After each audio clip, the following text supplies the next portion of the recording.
कि आप लोग कभी कभी पात्रों के रूप में नहीं, अपने असली रूप में जब मेरे सामने आते हैं तो आपकी ये खासियत, ये काबिलियत कहाँ छुपी होती है उस समय।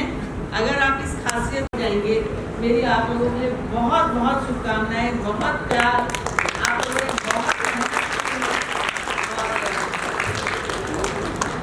बीच बीच में बहुत सारे रंग हमें आप लोगों के हमने देखे, लेकिन मैं समझती हूँ कि जब मैं आप लोगों से बात करती थी कभी कभी, तो मैं ये कहती थी कि नाटक जो व्यक्ति करता है, जो अभिनय करता है और जो नाटक में भाग लेता है और जो उसका आस्वाद करता है, वो सभी लोग जो हैं वो तभी नाटक का पूरा आनंद ले सकते हैं या नाटक में तभी पूरे मन से अभिनय कर सकते हैं जब पूरी तरीके से उसके अंदर रम जाए, जब वो अपने आप को भूल जाए, जिसको कहते हैं ना कि ब्रह्मानंद। तो आप सबको मालूम होगा कि जो नाटक का जो आस्वाद है वो ब्रह्मानंद सहोदर, जैसे जब ब्रह्म को आप लोग जान जाते हैं, ब्रह्म को समझ लेते हैं, तो आपको वो आनंद आता है कि जीवन में फिर किसी आनंद की जरूरत नहीं रहती। और मैं सच कह रही हूँ, एक एक बच्चे ने इतना अच्छा अनुभव किया है कि विजडम तो छोड़ दीजिए, मैं तो बिल्कुल एकदम अभिभूत हो रही थी कि आप इतना बढ़िया अभिनय कर रहे हैं। और ये नाटक कभी देखने के लिए सालों साल पहले कहीं कहीं जाते थे, हमारे कॉलेज के बच्चे भी कभी कर पाएंगे। आप लोगों ने सपने को उसको पूरा किया है, आप लोगों को बहुत मेरी तरफ से आशीर्वाद, ऐसे ही अभिनय करते रहें। और साथ ही साथ अभिनय के साथ साथ तो दूसरी बात जो कहना चाहती हूँ, जिस तरीके की यूनिटी, जिस तरीके की एकता की जरूरत होती है, हमारे को नाटक की समझ जैसी फोकस रहने की जरूरत होती है। क्योंकि मैं इनसे कभी कभी 2-2, 4-4 लोग जब आते थे तो मैं कहती थी जब नाटक की प्रैक्टिस कर रहे हो इस समय किसी और पर बात पर ध्यान नहीं जाना चाहिए, फोकस रहिए। क्योंकि नाटक करते समय अभिनेता का अपने अभिनय के ऊपर जो क्रियाकलाप उसको सौंपा गया है उसके ऊपर फोकस रखना बहुत जरूरी है। क्योंकि इसमें अगर फोकस हट जाएगा तो नाटक का जो तार है वो कहीं से बीच में से टूट जाएगा, और उस तार का टूटने का जो प्रभाव है वो दर्शकों पर भी पड़ता है। लेकिन बहुत ही खुशी की बात है, उस तार को आपने टूटने नहीं दिया, उस तार को आपने जोड़े रखा। बहुत बहुत सुंदर आप लोगों ने काम किया। नाटक की जो थीम थी ये कबीरा खड़ा बाजार में, सच में ये थीम जो है बहुत अच्छी है, आज के समय में बहुत मौजूद है। क्योंकि हम जब बात करते रहते हैं हर समय, और हमारा पूरा मीडिया जब गुहार लगाता रहता है धर्म की, संप्रदाय की, और जिस धर्म की, और उस मजहब की, उस जाति की, उस प्रजाति की, तो मुझे लगता है कि आखिर तो हम सब इंसान ही हैं, और ये सारी चीज़ें तो बाद में आती हैं। बिल्कुल सच कबीर ने ये वाली बात कहा, और कबीर को उस समय पर भी लोगों ने अपनाया नहीं था, मतलब सामान्य लोगों ने अपनाया था। लेकिन जैसे यहाँ पर आपने देखा होगा कि राजा महाराजा और ये सब जो लोग हैं इन्होंने नहीं अपनाया था, है ना। तो इस हमें, हम जो कि सामान्य लोग हैं, हम जो कि जनता है, हमें अपनाना चाहिए। कबीरा कोई कबीर कोई एक व्यक्ति नहीं है, कबीर एक विचार है। और जिस दिन कबीर आप लोग बन जाएंगे, जिस दिन कबीर आपका विचार बन जाएगा, उस दिन आप लोगों को जो आनंद मिलेगा, जिस तरीके से मस्त मौला ढंग से कबीर रहते थे, अपना काम भी करते थे और उसके बाद भी रहते थे, तो वो एक बड़ी बात होगी। आप लोग जरूर अपनाएंगे, मैं समझती हूँ। हमारे साथ ऋषिराज जी हैं, प्रेम शंकर हैं, और भी कई लोग जो म्यूजिक डिपार्टमेंट के लोग, कल्चरल कमेटी के गगन और रचना, और भी साथ में जिन लोगों ने इसमें पूरा सहयोग किया, इनके मनोबल को बनाए रखा, जो यहाँ बैठे हैं दर्शक, उन लोगों की बात कर रही हूँ।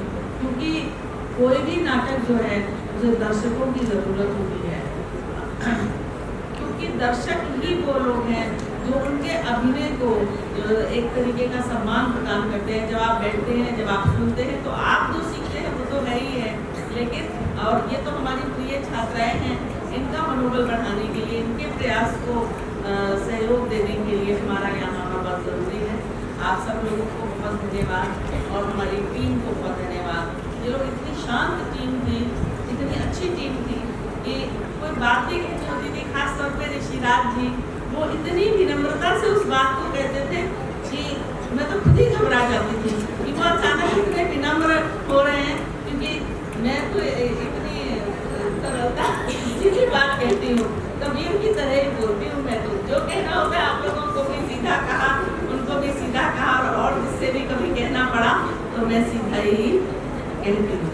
आप सब लोगों को बहुत धन्यवाद, बहुत बहुत बधाई।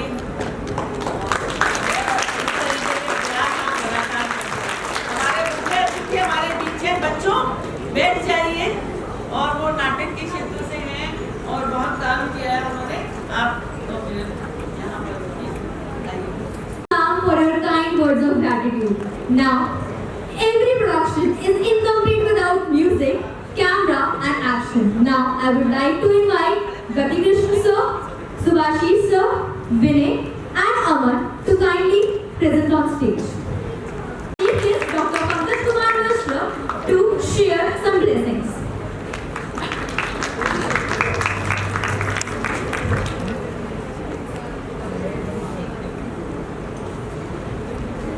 कबीरा खड़ा बाजार में, इस नाटक के संदर्भ में मुझे यहाँ आना पड़ा, लेकिन आने के लिए जो शब्द और विशेषण मेरे लिए प्रयोग में लाया गया, मुख्य अतिथि। अतिथि शब्द जब जब सुनता हूँ एक ही वाक्य याद आता है, अतिथि तुम कब जाओगे। मैं शायद इस परिवार का सदस्य हूँ, और जब जब मंच हो, रंगमंच हो, नाटक हो, अभिनय हो और अभिनय की बात हो और मेरे रोंगटे न खड़े हो, तो फिर वह अभिनय नहीं, वह नाटक नहीं। मैं जिस दिन श्यामा प्रसाद मुखर्जी विश्वविद्यालय में था, उस दिन श्यामा प्रसाद मुखर्जी महाविद्यालय से ऋषिराज जी ने मुझे कॉल किया था कि सर नाटक है, उसमें आपको आना है। मैं अपने लोभ का संवरण नहीं कर पाया और मैंने छूटते ही कहा कि नाटक है तो मैं जरूर आऊँगा। यानी ये परसों की बात है। परसों में श्यामा प्रसाद मुखर्जी विश्वविद्यालय रांची में था और आज श्यामा प्रसाद मुखर्जी महाविद्यालय में यहाँ दिल्ली में।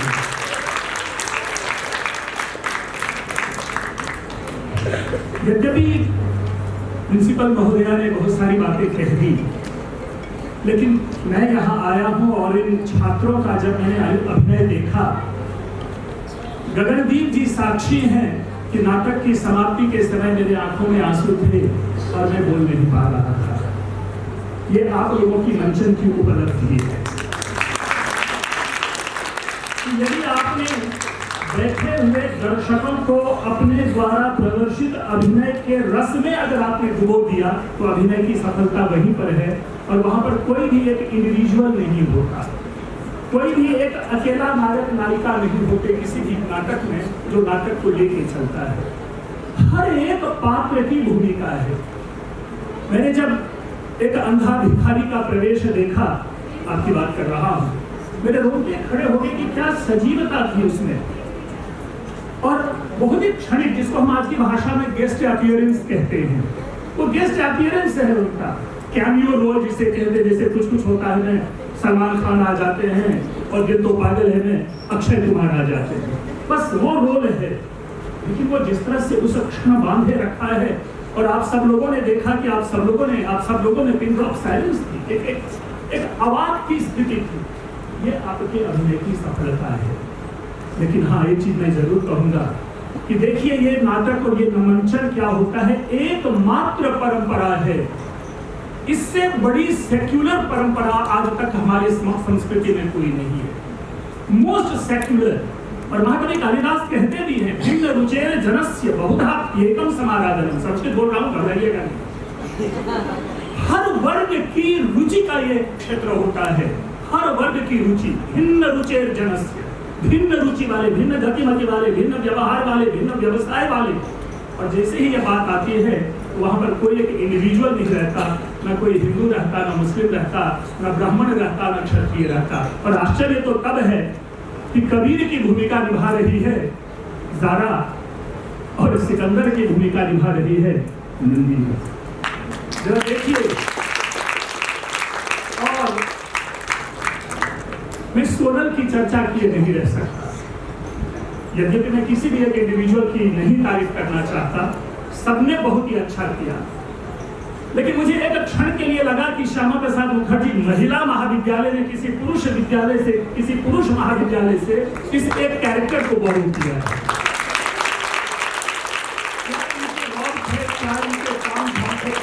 बॉडी लैंग्वेज था, कभी ये प्रोटैगनिस्ट के रोल में है, लगता है कि कभी ये विलेन है, कभी लग रहा है कि नहीं ये नाटक की यही नायक है। ये होता है एक्टिंग, हम इससे एक्टिंग लेते हैं। और स्थिरता कबीर की, कोई कुछ नहीं, एकदम सागर के जल की तरह शांत। और जब मेरे आंसू आए वो उस संवाद पर आए, मैंने कई सारे संवाद नोट भी किए, जो कि लास्ट में ज़ारा बोलती है, इधर कबीर बोलता है कि उस समय के लोगों ने भी कबीर को स्वीकार नहीं किया, क्या आज स्वीकार करेंगे? तो जरा मैं कबीर के लिए यह वाक्य बोल रहा हूं कि चूंकि यह एजुकेशनल इंस्टीट्यूशन है और उस एजुकेशनल इंस्टीट्यूशन में ऑलवेज कबीर ही प्रासंगिक रहा है, जहां पर कि हम शिक्षक जो होते हैं अपने छात्र को केवल छात्र रूप में जानते हैं, न कि कबीर के रूप में, न कि रैदास के रूप में, या न ही शंकराचार्य के रूप में। वस्तुतः एकमात्र एजुकेशनल इंस्टीट्यूशन है जहां पर हम देखते हैं हम शिक्षकों के लिए सारे छात्र होते हैं। तो जिस तरह से हमने कहा कि नाटक मोस्ट सेक्युलर ट्रेडिशन है, उसी तरह से मैं यह भी कह रहा हूं कि एजुकेशनल इंस्टीट्यूशन मोस्ट सेक्युलर जो संस्था होती है, जहां पर कि हर छात्रों का होता है। बड़ा ही प्रासंगिक नाटक सुना संदीप जी, आपकी भी चर्चा में करूंगा। बड़ा ही प्रासंगिक नाटक है, बहुत ही प्रासंगिक है, आज के समय की मांग है। कौन ऐसा छात्र होगा जब इनके संवाद को या कबीर की विपत्ति को या कबीर के द्वंद्व को, कबीर के चारों ओर जो उठने वाले द्वंद्व हैं, जब साक्षी साधु है ना, जो साक्षी जो साधु बनी है या जो भी कोई साधु हो, बस यस। अब जब देखिए वो छोटी छोटी चीजें उभर कर आती है और उनके हम प्लीज मैं छात्रों से निवेदन करना चाहूंगा, मैं चूंकि आपके परिवार का सदस्य हूँ, लेकिन कहीं भी छोड़ दीजिए, मेरी चिंता ना करें, लेकिन यदि मंच से कोई व्यक्ति बोल रहे हों, उनके सामने से प्रस्थान ना करें, या तो खत्म हो जाए तब जाए, और या नहीं तो जब प्रारंभ होने वाला है उससे पहले जाए। प्लीज बस 2 मिनट है, बहुत जल्दी नहीं पकाऊंगा आप लोगों को, इतने बड़े नाटक के बीच में मैं व्यवधान नहीं बनना चाहता हूँ, उनके रस का मैं भी आस्वादन करना चाहता हूँ, मैं भी हर एक इंडिविजुअल से मिलकर बात करना चाहता हूँ, और उनको मैं आत्मविश्वास दिलाना चाहूंगा कि अपने इस नई जो व्यवसाय, नया जो व्यवसाय है, मैं व्यवसाय भी कह रहा हूँ क्योंकि आजकल जो एक्टिंग भी एक व्यवसाय बन गया है, हर जगह जितने भी ये आपको नेटफ्लिक्स एंड ऑल आ रहे हैं, हर लोगों को अपॉर्चुनिटी मिल सकती है। हमारे मित्र ऋषिराज जी यहाँ जानते हैं कि वासव दत्ता, स्वप्न वासव दत्तम हम लोगों ने नाटक किया था, उसमें हमारी नायिका थी वासव दत्ता, पूजा जोशी, और आप लोगों ने एक सीरियल देखा होगा, बहुत दिनों तक चलने वाला सीरियल, ये रिश्ता क्या कहलाता है, उसमें वो पैरेलल हीरोइन थी, भाभी के रोल में थी, संस्कृत की छात्रा, रामजस कॉलेज की छात्रा। मैं भी नाम से चर्चा कर रहा था, हमारे संस्कृत के छात्र चंदन सिंह, जिसे कि आप लोग गूगल कर लीजिए, अभिमन्यु सिंह नाम से जाने जाते हैं, संस्कृत का हमारा छात्र, स्टूडेंट्स कॉलेज का छात्र। इसी तरह से अभिनय से आज साउथ इंडियन मूवी का वो one of the best most paid villain के रूप में आता है, अभिमन्यु सिंह, गूगल कर लीजिएगा, हमारा स्टूडेंट पढ़ाया हुआ। तो इसलिए मैं व्यवसाय कह रहा हूँ, यदि आप लोगों की रुचि इसमें संदीप जी ने जगाई होगी तो प्लीज कीप इट अप। पूरा का पूरा ये खुला हुआ है, हर जगह कहीं ना कहीं आप लोगों को अभिनय में मिल जाएगा जरूर, लेकिन इसका ये मतलब नहीं अगर एकेडमिक्स में इंटरेस्ट है तो एकेडमिक्स के साथ कॉम्प्रोमाइज करें। एज ए टीचर हम हमेशा चाहेंगे कि पढ़ाई को प्राथमिकता दें, ठीक है, लेकिन आज समय अर्जुन का नहीं है जिसे केवल चिड़िया की एक आंख दिखाई देती है। आज समय उसका है जिसमें चिड़िया के पंख भी देखने पड़ते हैं, पैर भी देखने पड़ते हैं, आंख भी देखने पड़ते हैं, चोंच भी देखने पड़ते हैं। यानी हम किसी एक विकल्प को लेकर के अपने जीवन क्षेत्र में नहीं चलते, हमारे पास विकल्प होने चाहिए कि अगर इसमें हमें सफलता नहीं मिलती है तो हमें उसमें सफलता मिलनी चाहिए। तो इसीलिए अर्जुन को आदर्श, उस अर्जुन को आदर्श ना बनाए जिनको चिड़िया की केवल एक आंख दिखाई देती है, अन्यथा उस अर्जुन को जब अवश्य आदर्श बनाए जो कि हर लक्ष्य पे अपने तीर को चलाता है। रही बात हमारे जो निदेशक महोदय हैं संदीप जी, उनका 2 महीने का श्रम जो है इसमें झलक रहा है, दिखाई पड़ रहा है। पत्थर भी जब फेंके जा रहे थे तो लग रहे थे पत्थर पे तो हम लोगों के पास भी गिरे हैं, तो पत्थर लग रहे थे कि पत्थर है। तो वह सूक्ष्मता है, वो जो निदेशक हैं हर एक छोटी छोटी चीज़ों पर उनका ध्यान है। जो फर्स्ट सीन ही जब वो नूरा और रीमा का जब शुरू हुआ था, क्या नाम है दोनों का, जब मैंने नाम इतनी देर में रखा था लेकिन कभी कभी यथावस्था आ गई है तो नाम भूल जा रहा हूँ, तो मैंने वहाँ से सबका नाम ये कर दिया था। फर्स्ट ही सीन जब वो निकलता है और वो दोनों की जो झड़प होती है आपस में कबीर को लेकर के, वो इमोशनल झड़प है। देखिएगा प्लीज, जो एक अपनी संतति के लिए हम नाटक से केवल यही नहीं सीखते कि 1 घंटा बैठ के मनोरंजन हमारा होता है, तालियां बजा लेते हैं। कितने सुंदर सुंदर मार्मिक संवाद इस नाटक के थे। और साथ ही उसके बाद अगर वो द्वंद्व, अगर लड़ाई हो रही है माँ और जो पिताजी के बीच में, तो देखिए कि उनके दोनों का जो उद्देश्य एक ही है कि अपने उस संतान के लिए समर्पण है, उस संतान के लिए चलता है। तो नाटक से हम यही संदेश लेते हैं, अपने स्व के प्रति समर्पण, किस तरह उनके प्रति हमारा प्रेम है, किस तरह हमारा प्रेम भाव जा रहा है। बड़ा सुंदर आप लोगों ने इस चित्र को सजीव किया यहाँ पर। अच्छा लगता है जो कि अपने परिवार से जुड़े होते हैं और जो हम बच्चे हैं उस रूप में अपने मम्मी पापा को याद करते हैं कि हमारे एब्सेंस में मम्मी पापा हमारे बारे में क्या सोचते हैं।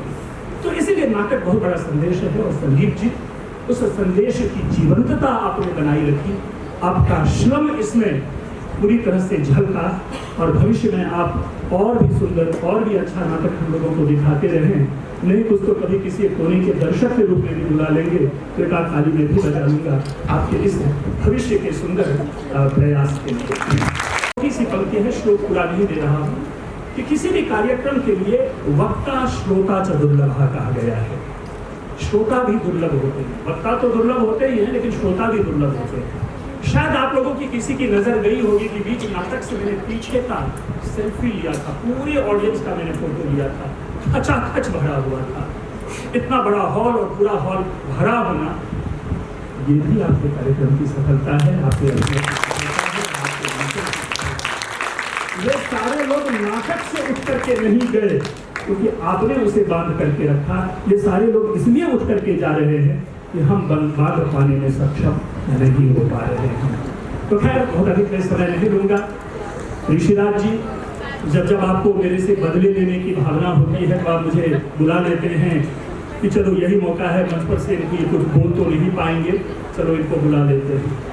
मैं अधमर्म हूँ ऋषिराज जी के प्रति कि उन्होंने एक आज ये सुंदर अवसर दिया मुझे कि मैं आज इतना सुंदर नाटक देख पाया। मैं सबकी स्मृति संजो कर ले जाऊंगा। हाँ, इन दाढ़ियों में तो मैं पहचान जाऊंगा, लेकिन रास्ते में कहीं बिना दाढ़ी के मिलेंगे तो हम किसी को नहीं पहचान पाएंगे। तो उसके लिए अभी से ही मैं क्षमा चाहता हूँ कि कल को कोई आए और मिले और कहे प्रणाम सर, आप मैं नाटक में था, नाटक में थी, तो मैं नहीं पहचान पाऊंगा क्योंकि इतना सटीक और सुंदर वो कॉस्ट्यूम है। मैं एक क्षण के लिए जो आप नूरा है ना, शुरू में क्या सुंदर ये दाढ़ी की कैटेगरी बनी पड़ी है अभी, लेकिन सभी अपने अपना फोटो जरूर इसमें आप लोग खिंचवा लीजिएगा जरूर। नहीं इंडिविजुअल में कह रहा हूँ, ग्रुप तो होगा ही होगा ताकि वो आप भविष्य में से आप याद करेंगे इस मंच को। तो ऋषिराज जी का धन्यवाद, इस पूरे सभागार के प्रति धन्यवाद। मैं अपनी ओर से भी धन्यवाद कि आप लोगों ने मुझे सुना और इस पूरी टीम की ओर से भी, इस पूरे टीम के उत्साहवर्धन में आप साथ रहे। चाहे भले ही आपके मित्र हों, दोस्तों हों, लेकिन उस क्षण, उनके खुशी के क्षण में अगर कोई साथ होता है, उससे भला अच्छा मित्र कोई नहीं होता।